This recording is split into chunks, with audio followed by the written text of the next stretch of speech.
안녕하세요. 아주대학교 민병현입니다. 오늘 제가 전문의를 위한 골관절염의 전문 지식에 대해서 준비를 하였습니다. 여러분 저와 같이 한 1시간여에 걸쳐서 이 골관절염에 대해서 알아보도록 하겠습니다. 아시다시피 골관절염은 상당히 유병률이 높은 질환입니다. 전 세계에 걸쳐서 한 10%에서부터 15% 굉장히 높은 유병률을 보이는 질환이기 때문에 여러분들도 아마 많은 골관절염을 보고 계시리라 짐작을 하고 있습니다. 골관절염은 그 병리 기전이 굉장히 복잡합니다. 그래서 아직까지도 뭐 때문에 그런지 잘 모른다. 일반적으로 이렇게 얘기하는 것이 보통입니다. 그렇지만 그동안에 최근에 20, 30년 동안에 많은 연구가 시도되고 있어서 적어도 지금은 골관절염을 고칠 수 있는 초이스 오브 트리트먼트를 만들어낼 수는 없지만 어느 정도 모디파이는 할 수 있다 하는 그런 수준까지는 온 것 같습니다. 그래서 오늘 저는 이 시간을 통해서 여러분들과 같이 이런 최신 지견에 대해서 의견을 나눠보고자 합니다. 강의는 무릎 관절을 전문으로 하는 전문의를 대상으로 강의를 꾸몄습니다. 전체 8개 강의가 되는데요. 7개의 강의를 질문 위주로 한번 풀어보고 마지막에 종합을 하는 그런 강의를 배치를 하였습니다. 전문의를 대상으로 하기 때문에 혹시 이해가 좀 덜 되시는 부분이 있으면 저희가 나눠드리는 유인물을 참조를 해주시기 바랍니다. 이 강의의 목적은 3가지입니다. 우선 의사의 입장으로서 골관절염이 어떤 병인지 정확하게 이해해서 이것을 환자한테 적용을 하자는 겁니다. 다시 말해서 우리가 뭘 대상으로 치료를 해야 되는 건지, 그 다음에 이 어떤 인자가 있으면 이 예후가 좋지 않다 하는 것들을 미리 알므로써 환자에 대한 치료 강도를 조절할 수 있게끔 하는 그렇게 도움이 되게끔 하자 하는 목적이 있습니다. 골관절염은 말씀드린 것처럼 초이스 오브 트리트먼트가 없습니다. 그래서 평생에 걸쳐서 관리를 해야 됩니다. 저는 자주 골관절염을 고혈압 관리와 같은 방법을 쓰라고 얘기를 하고 있습니다. 즉 환자가 스스로 골관절염을 알아서 스스로가 관리할 수 있는 그런 지도 능력을 배양하는 것이 중요하다 하겠습니다. 비수술적 요법이 일반적으로 행해지고 있지만 어떤 경우에는 수술적 치료가 더 좋을 수도 있습니다. 수술적 치료가 더 좋은 경우가 어떤 경우인가를 바르게 설정을 하고 올바른 수술적인 방법을 선택을 하는 게 이 강의의 목적이 되겠습니다. 첫 번째 제목은 선생님 좋은 약으로 주세요 하는 이런 좀 코믹스러운 이 질문을 제목으로 삼았습니다. 왜냐하면 저희들이 외래를 보다 보면 환자로부터 정말 많이 듣는 질문이기 때문에 그렇습니다. 하지만 실제의 강의는 시노바이티스의 매니지먼트에 초점을 맞추도록했습니다. 저희가 먹는 거의 대부분의 약은 이 시노바이티스를 치료하고자 하는 그런 목적으로 사용이 되는 것이 일반적입니다. 제 환자 한 분을 예를 좀 들어보겠습니다. 53세 된 남자 환자인데요. 몇 년 전에 저한테 서브토탈 매니섹토미 또 파샬 매니섹토미를 받은 후에 계속적으로 보존적 치료를 받고 있는 중인데 왼쪽에 간혹 이 이퓨전이 관찰되고 있었습니다. 이 환자 엑스레이를 보시면은 이쪽이 오른쪽이고 이쪽 왼쪽인데 KL 그레이드 3 정도로 봐주는데 별 문제가 없어 보입니다. MRI를 보면 미디알 페모랄 콘다일에 연골의 마모가 이렇게 보이고 있습니다. 이퓨전이 많이 보이고 있고요. 이 환자는 계속 엔세이드를 처방을 하고 있습니다. 근데 그건 좀 물이 많이 찼어요. 지금 영양제밖에 안 드시고 계시는데 왜 안 드셨어요? 진통제라서 그런 크게 의미가 없어서 안 먹은 것 같아요. 네, 그랬군요. 그래서 이런 상황에서는 진통소염제를 좀 드시는 게 좋겠어요. 여러분 아마 이런 환자분 종종 보실 것입니다. 환자한테 소염 진통제를 처방을 했지만 실제로 환자는 그것을 먹지 않고 있는 이 상황을 여러분들 보시고 있는 겁니다. 미국의 경우에 OA 환자의 65% 정도가 소염 진통제를 처방을 받는다고 하고 있습니다. 아마 우리나라는 이거보다 훨씬 더 높을 것이라고 생각을 하고 있습니다. 그러나 3분의 1은 이 약을 먹지 않고요. 4분의 1은 환자가 원하는 다른 치료법을 행하고 있습니다. 과거에는 항생제 남용이 참 사회적인 문제라고 얘기를 하고 있었는데 지금 들어와서는 소염 진통제를 사용을 하지 않는 처방을 했음에도 불구하고 사용을 하지 않는 그런 것이 오히려 더 큰 문제다 이렇게 얘기를 할 정도로 환자의 컴플라이언스가 굉장히 떨어지고 있습니다. 그러면 왜 그럴까요? 의사 입장에서는 이 약을 권할 때 적어도 통증이 감소가 되고 기능이 개선이 될 것이다 해서 권하고 있습니다만 조금 전에 들으신 것처럼 환자의 생각은 그렇지 않습니다. 단순한 진통제이기 때문에 내가 그냥 참아보자 하는 것들이 많은 환자들의 생각입니다. 소염 진통제를 왜 쓰는가에 대한 이해도를 증진을 하고 또 환자가 이걸 잘 이해하고 처방한 약을 제때에 먹을 수 있는 그런 수능도를 개선하는 것이 이 강의의 목표가 되겠습니다. 다시 말해서 통증과 기능의 개선뿐만 아니라 관절염의 치료에도 도움이 된다는 것을 의사도 알고 환자도 알고 이런 상황을 만들어주는 게 이 강의를 만든 저의 목적입니다. 과거의 골관절염은 나이가 주로 문제였었습니다.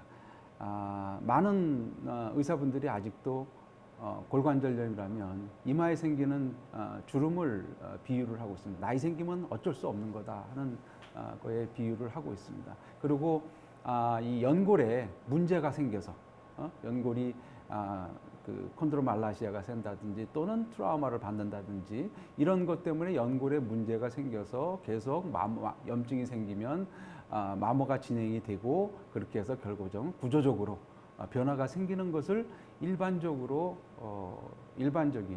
골관절염의 이 컨셉이라고 병리소견이라고 이렇게 얘기를 하고 있습니다. 사실 이런 컨셉에서는 의사의 역할이 어디 별로 들어갈 곳이 없었습니다. 그런데 최근에 많은 연구에 의해서 골관절염은 기본적으로 염증성 질환이다 하는 얘기를 많이 하고 있습니다.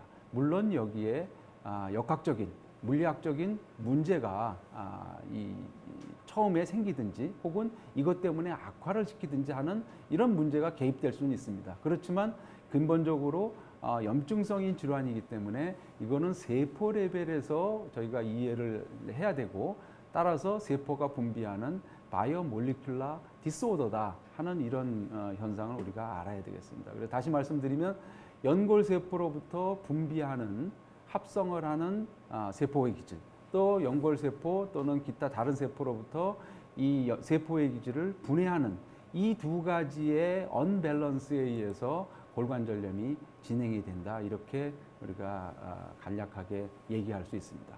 다시 말해서 강조드리고 싶은 것은 골관절염은 류마토이드 아스라이티스나 다른 인플라머토리 디지즈에 비해서 non-inflammatory disease라고 이렇게 얘기가 되고 있지만 이제는 더 이상 아니라는 것이죠.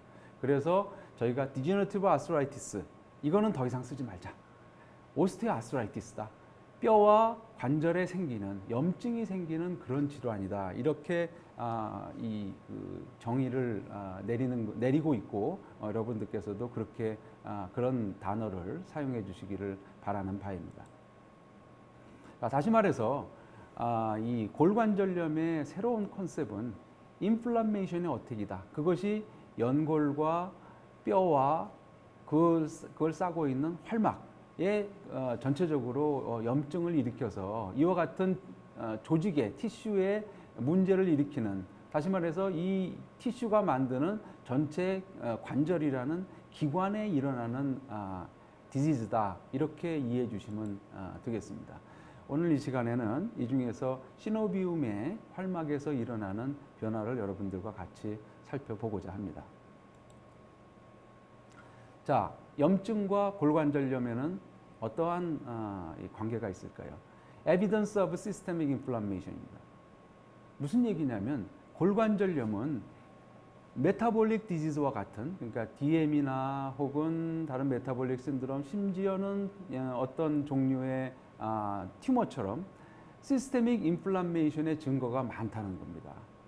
그래서 그런 이 디지즈처럼 인플라머터리 바이오케미컬 프로파일들이 인터루킨 6라든지 CRP라든지 또는 여러 에디포카인이라든지 이런 것들이 기본적으로 염증을 일으키는 이런 전구 물질들이 많이 몸 안에 돌아서 로우 그레이드 시스테믹 인플라메이션을 만들어서 생기는 이 디지즈다 이렇게 얘기할 수 있습니다. 이렇게 염증을 만드는 데에는 나이가 크게 역할을 합니다. 그래서 저희가 새로운 신조어로 인플라메이징이라는 말을 씁니다. 나이가 들어가게 되면 자연적으로 인플라메이션 컨디션이 만들어진다는 거죠.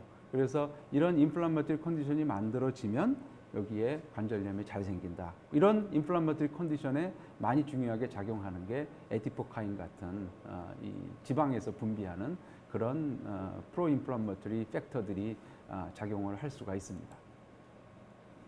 여러 가지 에비던스가 있는데요. 이게 골관절염이 시스테믹 인플라메이션이라고 얘기를 하는 것은 우선 여러 가지 핸드나 뭐 무릎이 물론 가장 많이 생기지만 핸드라든지 앵클이라든지 힙 또는 스파인에 생기는 시스테믹 인플라메이션이 생기면은 훨씬 더 디스트럭티브한 체인지를 많이 일으킨다. 그래서 이러한 것들을 우리가 인플라메토리 OA 이런 서브그룹을 만들기도 합니다. 이러한 증거들 또는 시스테믹 인플라메이션이 있을 때 많이 생겨나는 그런 그 세포들, 모노사이트라든지 림포사이트라든지 뉴트로필이라든지 마크로파지라든지 이런 것들이 많이 증가하더라는 거죠. 그래서 어떤 이런 페이퍼들에서는 모노사이트와 림포사이트의 레이시오, 또 뉴트로필과 림포사이트의 레이시오 이것들이 올라가게 되면 오스테오아스라이티스라고 진단을 할 수 있다. 또 앞으로 프로그노시스를 이런 것으로서 우리가 짐작을 할 수 있다 하는 그런 얘기들을 많이 하고 있습니다. 그래서 결론적으로 얘기하면 골관절염은 더 이상 웨어나 테어 프로세스를 물리적으로 겪는 그런 디지즈라기보다는 임상적으로 그렇게 높지는 않지만 로우 그레이드의 인플라머터리 컨디션을 만드는 그런 인플라머터리 컨디션에는 미케니컬 스트레스와 인면 리액션이 같이 작용을 하는 그런 로우 그레이드의 인플라머터리 컨디션에 의해서 만들어지는 것이다. 이런 얘기들을 정립을 하고 있습니다. 그래서 우리가 이렇게 시스테믹한 인플라메이션이 일어나게 되면은 이런 증상들이 여러 곳에 생길 수 있습니다. 그래서 이러한 서브타입을 generalized osteoarthritis 이렇게 부르기도 하고 있습니다. 자, 이런 시스테믹하게 일어나는 인플라메이터리 컨디션이 관절 내에는 어떻게 일어나는가? 여러 가지 트리거링 팩터가 있습니다. 이 크리스탈을 만드는 메타볼릭 디지즈가 있을 수 있고요. 지금 말씀드린 메타볼릭 디스오더 이런 것들이 있을 수 있고 가장 흔한 거는 미케니컬한 스트레스 너무 많이 달리거나 충격을 받거나 혹은 뭐 다치거나 카틸리지가 웨어가 일어나는 브레이크다운 프로덕트가 생기거나 또는 뼈가 노출이 되거나 본메로 리전이 있거나 이런 여러 가지 트리거링 팩터가 있으면 관절 내에 시노바이티스가 잘 생기는 그런 컨디션이 만들어지게 됩니다. 자, 여러분 이 그림은 좀 복잡하지만 이렇게 이해를 해주시면 좋겠습니다. 이건 관절 내의 활막입니다. 뼈고 연골이고 이거 보시는 것처럼 어떤 여기 카틸리지 디그라데이션 프로덕트를 예로 들었지만은 트리거링 팩터에 의해서 시노비움에 있는 여러 가지 셀들 마크로파지나 림포사이트나 혹은 다른 여러 가지 폐셀조차도 이런 것들이 자극을 받고 또 연골에 있는 콘드로사이트 이런 것들이 자극을 받아서 프로인플라메이터리 팩터를 만들기도 하고 엔티인플라메이터리 팩터를 만들기도 합니다. 이 두 개의 밸런스에 의해서 유지가 되는데 이런 프로인플라메이터리 팩터가 더 도미넌트해지게 되면 인플라메이션이 계속 진행이 돼서 카틸리지 디스트럭션 이런 패턴으로 가게 되고요. 시노비움에 있는 그 마크로파지나 림포사이트 같은 것들은 자극을 받게 되면 이런 여러 가지 인면 리액션을 일으키는 팩터들을 분비를 하게 됩니다. 그래서 이런 인면 시스템들이 본에도 작용을 하게 되고 더 인플라메이션을 증가시켜서 카틸리지 디스트럭션에도 참여를 하게 되는 것이 시노바이티스를 일으키는 전반적인 기전이라고 여러분한테 간략하게 말씀드릴 수가 있습니다. 다시 정리를 해드리면 건강한 무릎에서 계속적으로 로우 그레이드의 인플라메이션이 만드는 컨디션이 만들어지게 되고 여기에 물리적인 요인이라든지 혹은 국소적으로 인플라메이션을 일으키는 트리거링 팩터들이 이렇게 만들어지게 되면 오스테오아스라이티스가 진행을 하게 되고 거기에 시노바이티스가 일어나게 되면은 여러 가지 심통을 일으키게 되고 또 관절 연골을 이로전하게 되고 또 뼈에다가 본 포메이션 하기도 하고 또는 본 디스트럭션을 일으키기도 해서 오스테오파이트를 만들기도 하고 오스테오말라시아를 만들기도 하고 그렇게 됩니다. 그래서 관절을 이루는 여러 가지 티슈를 디스트럭션해서 홀 조인트의 디지즈를 만드는 것이 오스테오아스라이티스다. 이렇게 정리해서 여러분들께 말씀드릴 수 있습니다. 그러면 시노비움의 시노바이티스, 그러니까 인플람드 시노비움이 어떤 모양으로 생기는지 여러분들하고 같이 좀 관찰을 해보겠습니다. 뭐 아실는지 모르겠지만 시노비움이라는 것은 신과 오비아를 합치게 된 겁니다. 신은 뭐처럼 됐다 하는 거고 오비아는 계란입니다. 이런 것처럼 시노비움은 동글동글하니 트랜스페어런트하고 이게 크지 않은 그런 돌기 모양을 이루고 있습니다. 그것을 이렇게 자세히 보면은 두 개의 레이어로 되어 있는데요. 바깥쪽이 인티마, 안쪽이 서브 인티마 레이어로 되어 있어서 이 인티마에는 마크로파지나 또는 이 파이브로블라스트 같은 시노바이티스들이 자리 잡고 있고 이 밑에는 블러드 베슬과 팻 또 여러 가지 이뮨 시스템에 관련되는 그런 셀들이 자리를 잡고 있습니다. 이것이 염증이 생기면 이 바깥에 있는 인티말 레이어, 서브 인티말 레이어가 전부 하이포플라시아가 일으키게 됩니다. 그래서 이 하이포플라시아가 이렇게 일으키게 돼서 이 관절 연골로 타고 들어가게 됩니다. 여기 보시는 것처럼 이 앵그리 시노비움이라고 저희가 부를 수 있죠. 바스큘러처가 굉장히 증가되어 있고 시노비움의 사이즈도 이렇게 상당히 증가되어 있는 것입니다. 이런 시노비움이 관절 연골을 타고 들어가면 마치 어떤 모양으로 보냐면 여러분 잘 아는 것처럼 류마토이드 아스라이티스의 펜누스와 같은 그런 이 모양을 보이게 됩니다. 이 펜누스가 카틸리지와 본을 더 디제너레이트 시키는 아주 중요한 역할을 하고 있습니다. 아마 여러분 관절경으로 보시면 이게 카틸리지 아닙니까? 여기 메니스커스입니다. 이 메니스커스의 바깥에 이렇게 앵그리 시노비움이 잘 자리 잡고 있는 것을 볼 수가 있습니다. 이렇게 이 메니스커스 주변에 또는 카틸리지 주변에 시노비움이 이렇게 하이퍼트로피가 돼 있고 바스큘러처가 증가가 되면 이 카틸리지가 이 말랑말랑해집니다. 또 이 메니스커스가 말랑말랑해집니다. 또 카틸리지가 말랑말랑해지고요. 2003년도에 일본의 시바카와 선생께서 아주 중요한 그 페이퍼를 퍼블리시를 하셨습니다. 이 펜누스 라이크한 리전은 관절 라인에 5mm 이내에 생기게 되고 이 관절 라인에 생기는 이 펜누스는 파이브러스 티슈 라이크, 바스큘라 티슈 라이크한 그런 스트럭처가 생기고 이 스트럭처는 상당히 많은 카타볼릭 팩터, 인터루킨이나 MMP, 메탈로프로테이네이즈 같은 그런 것들을 많이 포함을 한다. 그래서 이러한 티슈들이 본을 이로전시키고 카틸리지를 이로전시킨다 하는 그런 페이퍼를 발표를 해서 저희가 오스테오아스라이티스도 상당히 심한 인플라마토리 티슈를 만들고 그것이 조인트를 디스트럭션 시키는 그런 메커니즘을 가졌구나 하는 것을 알 수가 있습니다. 그럼 여러분 제가 말씀드린 것처럼 펜누스 얘기를 계속 말씀드려서 그러면 류마토이드 아스라이티스하고는 그런 어떤 차별점이 있는 거야? 하는 이런 그 의구심을 품게 되실 수 있습니다.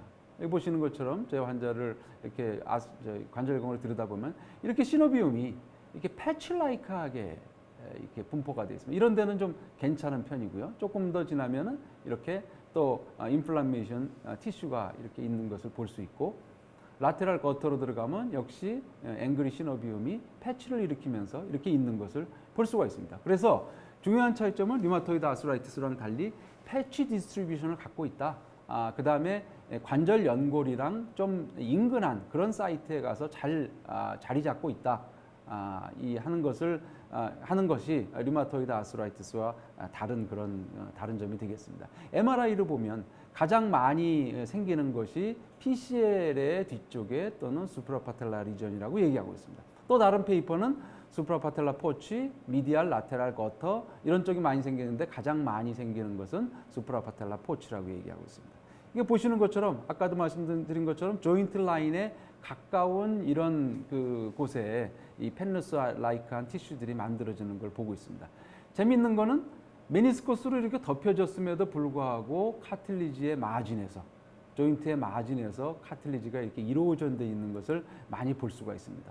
그래서 우리는 이런 사실로부터 우리가 환자를 볼 때 적용을 할 수 있는 거는 환자를 팔페이션 하면서 텐더니스가 어디 있느냐 이런 것도 환자 또 페인을 어디에 컴플레인 하는가에 의해서 이게 시노비알 인플라메이션이 어디에 많이 존재하고 있구나 하는 것을 알 수가 있을 것입니다. 제 환자를 좀 보시겠습니다. 64된 여자 환자분인데 이게 이제 토탈리 하기 전에 보시면 이렇게 펜누스가 아주 심각하게 자라나온 것을 볼 수가 있습니다. 69세 된 여자 환자를 아스로스컵으로 먼저 봤습니다. 보시는 것처럼 이건 메니스커스, 미디얼 페모랄 콘다일이고 미디얼 메니스커스 같은데 이렇게 메니스커스 밑쪽에 카틸리지 이로전이 현저하게 보이는 것을 볼 수가 있습니다. 심지어 우리 메니스커스에 의해서 당연히 보호가 돼서 카틸리지 이로전이 늦게 일어날 것 같은 그런 부분에 먼저 카틸리지 이로전이 있는 경우를 저희는 자주 보게 됩니다. 그래서 이 류마토이드 아스라이티스와 다른 점은 오스테오아스라이티스는 인플라메이션에 의해서 펜누스를 형성을 한다. 그렇지만 인플라메이션의 인텐시티가 그렇게 크지 않고 모닝 스티프니스나 이런 것들이 그래서 그렇게 심하지 않고 인피전이 생기지만 그렇게 아주 엄청 큰 인피전이 생기지는 않고 시노비알 하이퍼플라시아가 있고 인피전이 생기지만은 제너럴하게 생기는 것보다는 좀 포컬하게 패치 형태로 생긴다고 그렇게 말씀을 드렸습니다. 그 다음에 RA와는 달리 그렇게 어그레시브하게 하지 않기 때문에 코티칼 이로전까지 생기는 것은 그렇게 많지 않다. 그래서 결과적으로 히스톨로직하게 보면 이 인플라머토리 셀들이 그렇게 많은 숫자를 보이지는 않는다 하는 것이 전반적으로 류마토이드 아스라이티스와 오스테오아스라이티스에 생기는 이 인플라메이션의 차이가 되겠습니다. 이런 시노바이티스는 저희가 MRI를 볼 때 두 가지 타입으로 나눌 수가 있습니다. 이피전 시노바이티스, 호파 시노바이티스입니다. 이거 보시는 것처럼 이피전 시노바이티스는 시노비움에 무릎 관절의 전체를 싸고 있는 시노비움에 시노바이티스가 생겨서 이피전을 동반하는 경우입니다. 호파 시노바이티스는 이 호파스 페페드 지금에서 인프라파텔라 페페드를 말하고 있습니다. 이 인프라파텔라 페페드는 관절 안에는 있지만 시노비움의 바깥쪽에 있는 이 티슈입니다. 그래서 시노비움과는 구별이 되는 티슈라고 볼 수 있습니다. 이런 두 가지 시노바이티스를 생각할 수 있는데요. 이피전 시노바이티스가 생길 경우에는 좀 더 디스트럭티브한 체인지를 저희가 예견할 수 있는 그런 시노바이티스가 되겠고, 호파 시노바이티스는 페인과 연결이 되는 경우가 많습니다. 특히 계단을 오르내리거나 하는 경우에 니 페인이 일어나는 경우에 호파 시노바이티스가 많이 생기는 것을 볼 수가 있습니다. 그래서 여러분들 아마 OA 환자나 또는 뭐 관절경을 하거나 이런 환자들을 보면 이 무릎의 앞쪽에 페인을 호소하는 경우가 상당히 많이 있습니다. 그래서 저희가 매니지를 해줄 때 인트라 아티큘라 어프로치로 매니지를 하게 되면은 이 심텀들을 잡을 수 없는 그런 경우를 많이 볼 수 있습니다. 이런 호파스 페페드에 생기는 시노바이티스는 이런 이 시노바이티스의 정도에 따라서 그레이드 1, 약간의 리니어한 그런 시그널 체인지만 있는 거, 또는 시그널 체인지가 조금 더 심하게 있는 거, 전체적으로 시노바이티스가 시그널 체인지가 있는 그 등급으로 이렇게 나눠지기도 합니다. 자, 다시 제 환자를 한번 다시 보겠습니다. 69세 된 여자 환자인데요. 뭐 이렇게 10분 정도의 걸 걸으면은 힘들고, 계단 내려가는 거 역시 힘들고, 앉았다 일어나는 거 굉장히 힘들고, ROM 제한이 있습니다. 이 환자의 엑스레이를 보면은 라테랄 엑스레이를 보면은 거의 그레이드 4, KL 그레이드 4의 리전을 오른쪽, 왼쪽에 볼 수가 있습니다. 한번 환자를 진찰하는 것을 보시겠습니다. 요거 누르면 아프다고 그랬죠? 자, 수프라파텔라 포츠죠. 여기는 어떠세요? 미디알 파라파텔라 리전, 호파스 티슈가 있는, 빼패드가 있는 거예요. 퍼플리테라 에어리아. 다섯 곳 중에 세 곳. 네, 그래서 이 환자는 수프라파텔라 포치, 미디알 거터, 라테랄 거터의 텐더니스를 보이고 있는 5개 중에 3개의 텐더니스를 보이고 있습니다. 이렇게 시노바이티스가 있는 것들은 그러면 어떠한 의미를 갖고 있는지 우리는 임상으로서 환자를 볼 때 적용을 할 수가 있어야 되겠습니다. 첫 번째로는 이 시노바이티스가 디스트럭티브 체인지를 유발하고 환자의 심텀을 유발하기 때문에 트리트먼트의 타겟이라는 거죠. 다시 말씀드리지만 이피전이 있는 경우에는 95% 거의 대부분에 있어서 시노바이티스가 발견이 되고, 이피전이 없더라도 70%의 니 조인트에서 시노바이티스가 발견이 됩니다. 그래서 이피전이 있느냐 없느냐보다도 이 시노바이티스가 있는 것이 인트라아티큘라 패솔로지가 있다 하는 것을, 또 소위 OA의 얼리 스테이지의 OA라고 그럴 수 있겠죠. OA가 시작되고 있다는 것을 조금 더 확실하게 알 수 있는 그런 인디케이터가 됩니다.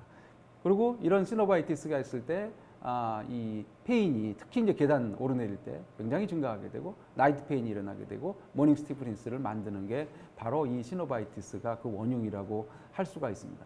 이것이 이 시노바이티스가 있는 것들이 페인이나 또는 기능의 손상에 대해서 정확하게 다이렉트 코릴레이션이 되느냐 하는 것에 대해서는 아직도 컨트로버시얼하지만 적어도 깊게 관여는 돼 있다 하는 것들이 많은 페이퍼들에서 얘기를 하고 있습니다. 76세 된 여자 환자입니다. 이 통증은 별로 없는데 내리막을 내려갈 때 불편감을 호소하고 있습니다. 이 환자 역시 엑스레이를 보면 오른쪽, 왼쪽은 거의 KL 그레이드 4, 오른쪽은 KL 그레이드 3 정도의 카틀리지 리전을 보이고 있는 환자입니다. 요거 아픈 거 이렇게 누르면 아프시나요? 안 아파요. 괜찮으시고, 네. 여기는 어떠세요? 여기도 별로 안 아프시고, 네. 여기는 어떠세요?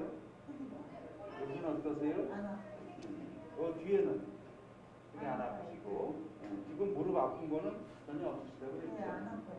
그죠? 예, 보시는 것처럼 아마 여러분들도 종종 이런 환자를 보시게 될 겁니다. 카틸리지는 굉장히 심각함에도 불구하고 환자는 그렇게 심한 페인을 호소하거나 또는 텐더니스를 전혀 호소하지 않고 있습니다. 그래서 저는 이런 그 오스테오아스라이티스를 사일런트 오스테오아스라이티스 이렇게 부르고 있습니다. 그래서 이런 환자는 사실 인플라메이션이 없기 때문에 이런 환자한테 계속 엔세이드를 줘야 될까요? 그렇지 않겠죠. 그래서 여러분들은 이런 환자를 이런 근거가 있게 이런 환자들을 변별을 해서 치료를 할 수 있어야 되겠습니다. 이 환자의 수프라파텔라 포치, 라테랄 거터, 미디얼 거터를 보면 울트라사운드를 보면 거의 이피전이 발견이 되지 않고 있습니다. 두 번째로 이 시노바이티스의 의미는 오스테오아스라이티스가 프로그레스 하는 것에 대한 프리딕터로 사용될 수 있다는 겁니다. 즉 오스테오아스라이티스가 없는 일에도 자주 시노바이티스가 생길 때는 카틸리지 로스가 점점 더 증가하더라 하는 겁니다. MRI를 찍었을 때 이피전이 있는 이 환자가 훨씬 더 나중에 레디올로지컬하게 OA로 진전하는 경우가 많고, 이피전 시노바이티스, 호파 시노바이티스가 있으면 오스테오아스라이티스로 잘 간다. 여러 가지 팩터, 호파 시노바이티스, 이피전 시노바이티스, 본메로 리전, 또 메니스칼 데미지 이런 것들이 있을수록 또 더 많이 있을수록 오스테아스라이티스로 진행하는 경우가 훨씬 더 많다. 이런 여러 가지 에비던스들이 시노바이티스가 OA 프로그레션의 좋은 프리딕터다. 이렇게 얘기를 하고 있는 것을 볼 수가 있습니다. 조금 더 보시면 시노바이티스가 없는 환자는 31%가 OA로 많이 진행을 했고 시노바이티스가 없는 환자는 12.9%에서 OA로 진행을 했습니다. 훨씬 더 거의 3배에 가까운 환자들이 시노바이티스가 있을 때 카틸리지 패솔로지가 진행을 한다. 이런 것을 우리가 페이퍼에서 알 수가 있습니다. 그래서 시노바이티스야말로 OA의 프로그레션을 프리딕션을 해서 예측을 할 수 있는 바이오마커입니다. 이제까지 많은 몰리큘러 바이오마커, 케미칼 바이오마커, 이미지 바이오마커 여러 가지들이 있지만 거의 유일하게 오스테오아스라이티스의 프로그레션을 예측할 수 있는 바이오마커는 거의 유일한 것이 시노바이티스라고 말씀드릴 수 있고 여러분들은 이것을 꼭 기억을 해 주시기 바랍니다. 그러면 당연히 시노바이티스를 그럼 어떻게 찾아내야 되는가 하는 것을 관심 있게 봐야 되겠죠. 피지컬 이기셈에서 아까 동영상에서 보시는 것처럼 환자 이피전이 있다든지 또는 텐더 포인트가 포컬하게 있다든지 하는 것으로 저희가 짐작을 할 수 있고 많은 케미컬한 마커에 의해서 특히 이제 HSCRP가 임상에서는 사용이 될 수 있습니다. 또 인터루킨이라든지 MMP라든지 이런 걸 디텍션함으로써 이런 시노바이티스가 있겠구나 하는 것을 짐작을 할 수 있지만 사실 임상적으로는 그렇게 자주 사용할 수 없는 그런 마커들입니다. 그에 비해서 소노그램이나 또는 MRI를 사용을 하면 시노바이티스의 위치라든지 그레이드라든지 또는 숫자를 정확하게 진단을 할 수가 있어서 이런 울트라소노그래피나 MRI를 사용을 하는 것, 적극적으로 사용을 하는 것을 여러분들한테 권해드리고 싶습니다. 시노바이티스를 어세스먼트 할 때는 이 모르폴로직 피처를 잘 알아야 되는데 이 시노비움이 두꺼워지는 거, 그 다음에 이 시그널이 그냥 MRI를 찍으면은 플루이드 시그널이랑 비슷합니다. 그래서 플루이드와 티슈를 감별할 수가 없는 경우가 많기 때문에 컨트라스트 인핸스드 MRI를 꼭 찍으십시오 하는 것들이 많은 페이퍼에서 얘기가 되고 있습니다. 여기 보시는 것처럼 이거는 하얗게 보이는 게 패세츄레이션이고 컨트라스트를 쓰지 않은 그런 겁니다. 그런데 이 같은 자리를 컨트라스트를 쓰면 이렇게 위에서 안 보이던 시노바이티스가 이렇게 보인다는 거. 그 다음에 엑시얼 컷에서 보면은 여기는 컨트라스트를 안 쓴 건데 이게 하얗게 보여서 이피전이구나 생각을 했는데 컨트라스트를 쓰게 되면 오히려 하얀 거는 시노비움입니다. 로우 시그널로 보이는 게 이피전입니다. 그래서 오히려 이 이피전보다는 시노비얼 하이퍼트로피가 훨씬 심하다 하는 것을 이 컨트라스트 인핸스를 하게 되면은 더 좋은 정보를 얻을 수가 있습니다. 여기 보시는 것처럼 이 엑시얼 컷이죠. 그래서 프로톤 덴시티 이미지에서 보시면은 전부 이피전으로 이렇게 보이게 되죠. 그런데 이것을 인핸스를 시키게 되면 꼭 반드시 T1에서 패스 오퍼레이션하고 T1에서 보셔야 됩니다. 이런 똑같은 자리에 시노비얼 하이퍼트로피가 오히려 상당히 많은 부분을 차지하고 이피전은 그렇게 많지 않은 것을 볼 수가 있습니다. 그래서 이런 MRI로 진단을 할 때는 컨트라스트 인핸스를 꼭 쓰라는 그런 권고사항을 말씀을 드릴 수가 있고요. 아까 말씀드린 것처럼 가장 많이 생기는 부분은 PCL 또는 수프라파텔라 포치 이런 곳에 상당히 많이 이 시노바이티스가 생기는 것을 볼 수가 있습니다. 그러면 시노바이티스가 있는 것을 어떻게 하면 좀 양적으로 판단할 수 있을까? 또는 그 양적으로 판단한 시노바이티스가 과연 환자의 예후에 영향을 미칠 수가 있을까 하는 그런 의구심을 갖게 되고 1914년도에 이런 페이퍼가 발표가 됐습니다. 11곳을 이 MRI를 사용을 해서 11곳을 표시를 했습니다. 수프라파텔라 포치라든지 PCL의 뒤쪽이라든지 또는 ACL의 앞쪽이라든지 라테랄 메니스커스의 주변이라든지 미디알 메니스커스 주변이라든지 미디알 라테랄 파라파텔라 리전이라든지 이렇게 11곳을 지정을 하고 각 그 지정한 곳에 콘트라스트 인핸스를 해서 이 시노비움의 두께가 2mm 이상 되는 곳을 찾았습니다. 그렇게 해서 이것을 양쪽으로 표현을 해봤더니 이렇게 합쳐진 시노바이티스가 심하면 심할수록 레디오그래픽하게 오스테오아스트라이티스가 훨씬 더 심해지더라 하는 것을 알 수가 있었고요. ACL, PCL의 시노바이티스가 많이 있지만 이거는 니조인트 페인하고는 연관이 많이 돼 있지 않고 오히려 파라파텔라 리전에 미디알하고 라테랄 파라파텔라 거터에 있는 것들이 특히 계단을 오르내릴 때 이런 페인을 일으키는 것과 관련이 높더라 하는 그런 이 연구 결과를 여러분들이랑 공유를 하고 싶습니다.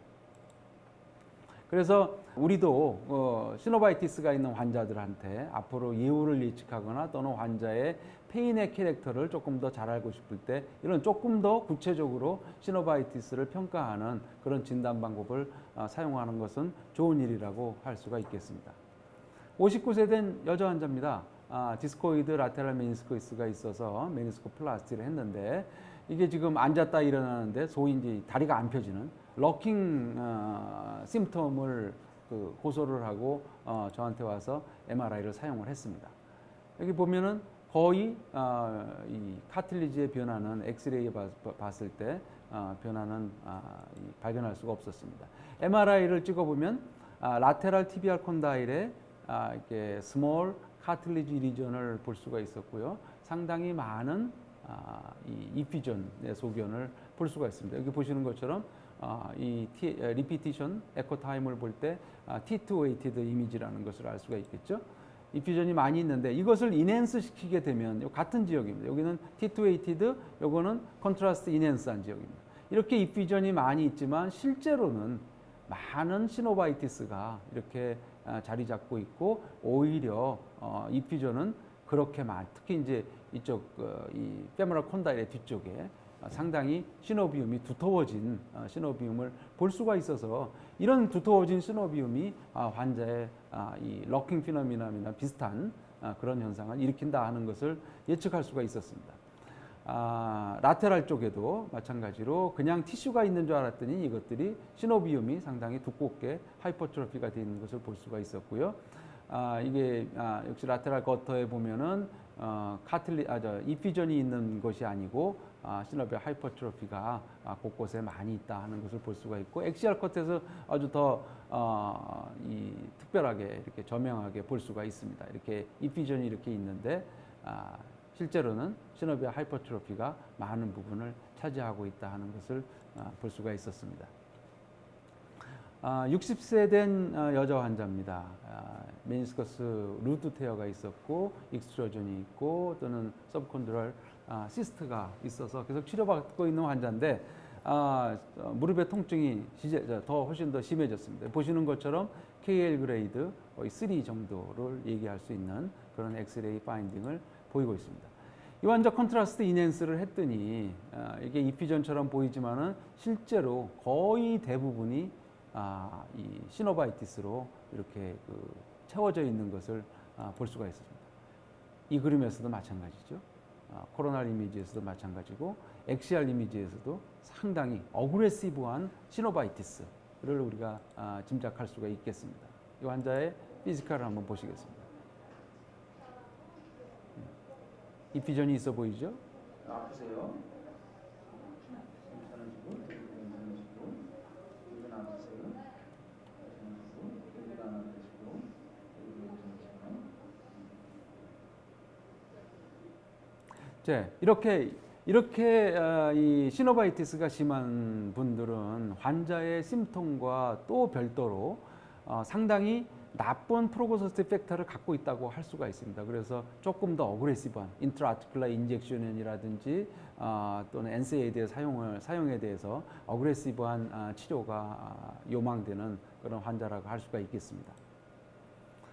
자, 그러면 지금까지는 MRI로 평가하는 방법을 봤지만 좀 더 좀 저렴하고 간단한 방법이 소노그래피가 되겠습니다. 보시는 것처럼 위는 이피전에 대한 소견을 보여주고 있고요. 아래는 시노비얼 하이퍼트로피에 대한 소견을 보고 있는데 보시는 것처럼 이 하이포 에코익, 그러니까 좀 까맣게 보이는 그런 소견이 이 이피전과 하이퍼트로피랑 비슷하게 볼 수 있지만 이 간단하게 이거 눌러본다든지 또 이제 움직여본다든지 해서 이 이미지가 변하는지 안 변하는지를 보고 시노비얼 하이퍼트로피와 또는 시노비얼 하이퍼트로피와 또는 이퓨전을 감별할 수가 있겠습니다. 또는 이제 시노비얼 하이퍼트로피는 당연히 도플러 시그널을 볼 수도 있겠죠. 이렇게 해서 쉬운 방법으로 시노비얼 울트라사운드로 시노비얼 이퓨전 또는 하이퍼트로피를 진단을 할 수가 있습니다.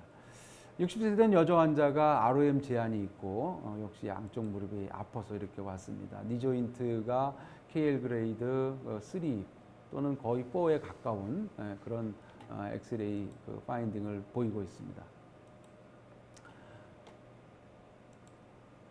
보시는 것처럼 먼저 수프라파텔라 포추에서 이렇게 롱기튜디널 엑시스를 갖고 프로브를 대고 보면은 여기 시노비얼 이피전이 있는 걸 볼 수 있죠. 컴프레션을 해도 컴프레션을 해주면 일부는 변하고 일부는 안 변하고 하는 그런 모양을 볼 수가 있습니다.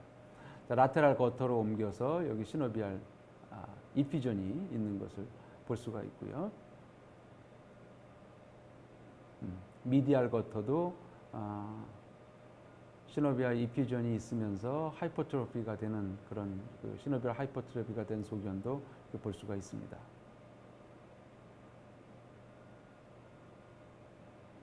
네, 이거는 인프라파텔라 페패드의 시그널을 보이고 있고요. 이게 보시는 것처럼 베드사이드에서 또는 클리닉 아웃페이션트 오피스에서 아주 쉽게 환자의 시노비움의 컨디션을 볼 수 있는 게 초음파이기 때문에 여러분들이 좀 자주 사용해 주기를 권고를 드리겠습니다. 자, 이제까지 말씀드린 거를 간단하게 썸마리를 해보겠습니다. 오스테오아스트라이티스는 지금까지 우리가 얘기되어 오던 미케니컬 디지즈라기보다는 인플라머터리 디지즈입니다. 시스테믹하게 로우 그레이드의 인플라메이션이 깔려 있으면서 어떤 트리거링 팩터에 의해서 시노비움에 있는 여러 가지 셀들, 인플라머터리 셀들, 마크로파지라든지 파이브로블라스트 같은 이런 시노비오사이트들이 인플라메이션을 일으켜서 결국은 카틸리지 본을 디스트럭션 시키는 그런 인플라머터리 디지즈다 하는 것을 알 수 있고 상당히 류마토이드 아스트라이티스의 펜루스와 비슷하다 하는 모양을 여러분들한테 보여드렸습니다. 하지만 패치 디스트리뷰션을 갖고 있고 RA와는 조금 낮은 어그레시브니스를 갖고 있다 하는 것을 여러분들한테 말씀을 드렸었고요. 그 다음에 이 시노바이티스는 무릎 안에 페인과 펑셔널 임페어먼트를 일으키는 중요한 인플라메이션입니다. 그리고 또 하나는 이 니 조인트의 카틸리지를 이로전시킬 수 있는 그런 프로그레션을 예측을 할 수 있는 중요한 팩터이기 때문에 MRI나 소노그래프를 적극적으로 사용을 해서 시노바이티스를 진단해내는 것이 굉장히 중요하다 하는 말씀을 드릴 수가 있습니다.